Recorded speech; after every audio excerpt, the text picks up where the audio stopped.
Mabuhay. I am Angela Villarosa from BSHM 6B and I'm talking about the Cebu and Bohol laws and ordinance. And I'm talking about the Panglao. Panglao is a renowned island municipality in Bohol, Philippines. It's celebrated for pristine beaches and vibrant marine biodiversity. As the tourism flourished, concerns about the environmental degradation prompted the local government to enact measures ensuring sustainable development. One such initiative is the Panglao Municipal Ordinance number 12, series of 2014, which established an environmental user's fee for diving and snorkeling activities. The ordinance aims to generate funds dedicated to environmental conservation and to regulate tourism activities within the Panglao's marine protected areas. By imposing fees on tourists engaging in diving and snorkeling, the local government seeks to balance economic benefit with ecological preservation. Initially, the environmental user's fee was set at 100 pesos and 50 pesos per snorkeling per day. However, recognizing the need for increased funding for conservation projects, the rates were amended in 2017 to 150 pesos for snorkeling in Balikasag Island and 100 pesos for the other snorkeling areas. These adjustments reflects the municipality's commitment and adequately supports environmental initiatives. Despite its successes, the ordinance faced initial challenges, particularly its implementation. Discrepancies between the ordinance provisions and implementing rules led to confusions among tourists and operators, resulting in temporary suspensions of fee collection. To address these issues, the amendments were made to align the ordinance with practical enforcement mechanisms, ensuring clarity and compliance. Furthermore, to prevent overexploitations of marine resources, the municipality adopted additional measures based on recommendations from the Panglao Island Executive Committee for the Sustainable Environmental Protection Project. These include implementing a no-ticket, no-dive policy, establishing an advanced reservation system for dive trips, and setting maximum numbers of divers per site per day. Such protocols aim to control tourism activities, thereby mitigating environmental impact. Now, I will call Mr. Dulay for our next presenter in our discussion.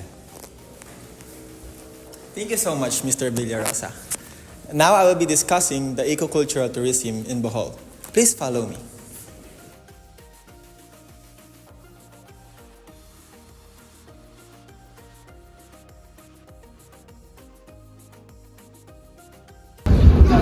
Good day everyone, my name is Joshua Miguel Dulay and I will be discussing the laws and ordinance in Bohol.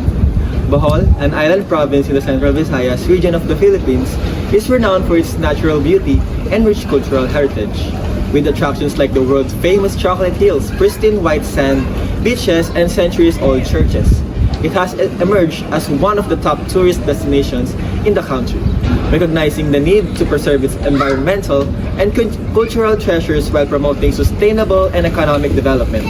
The Philippine government enacted Republic Act No. 9446 in 2007. This law officially declared Bohol as an eco-cultural tourism zone and set the foundation for long-term responsible tourism management across the province. The primary goal of RA 9446 is to ensure that tourism in Bohol enhances the economic opportunities without compromising its ecological balance or cultural identity. The law mandates the Department of Tourist or DOT in coordination with local government units or LGUs and relevant stakeholders to formulate a comprehensive tourism development plan.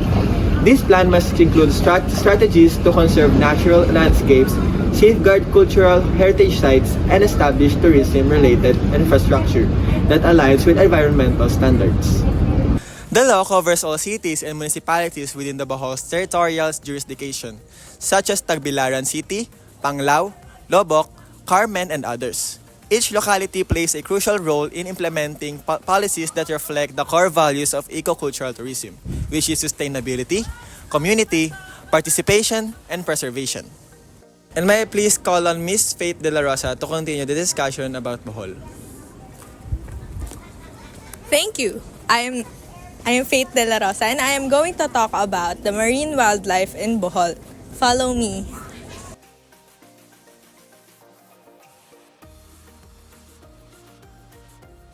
February 3, 2025, Governor Eric Aristotel Comentado of Bohol signed Executive Order No. 10, mandating the immediate suspension of all whale shark interaction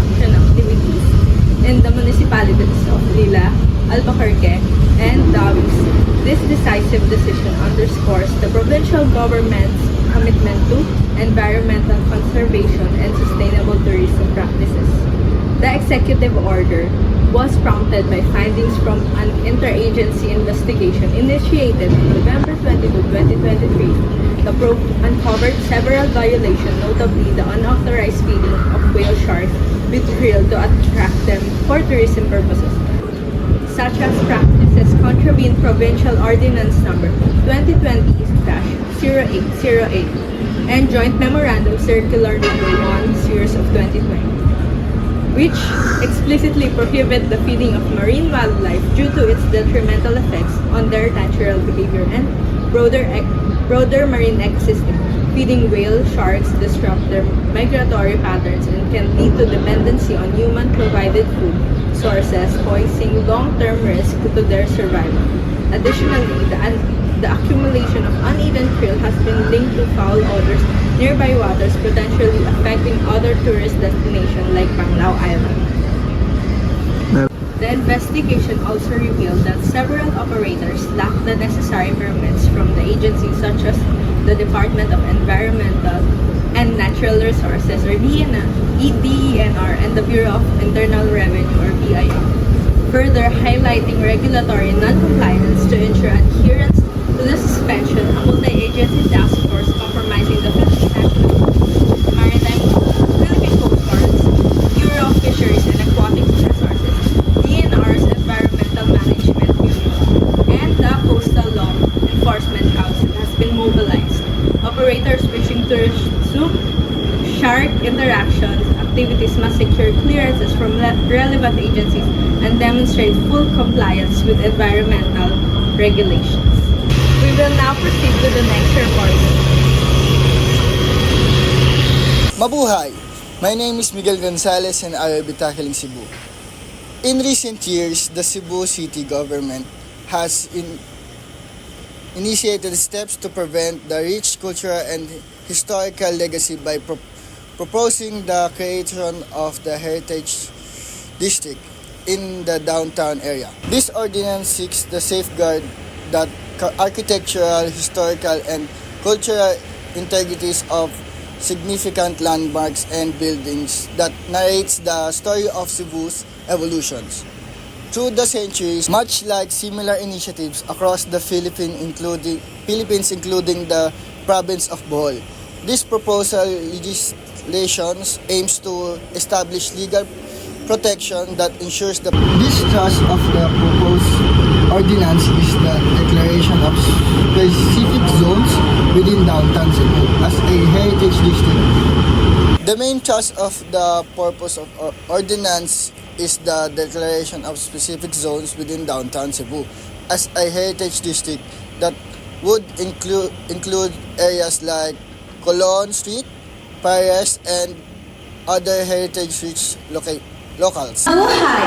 My name is Jill Bolivar and I'm going to talk about the Cebu City. Cebu City, one of the Philippines' most vibrant urban centers and a top tourist destination, has made a significant step toward promoting inclusivity through the implementation of the Barrier-Free Tourism Ordinance.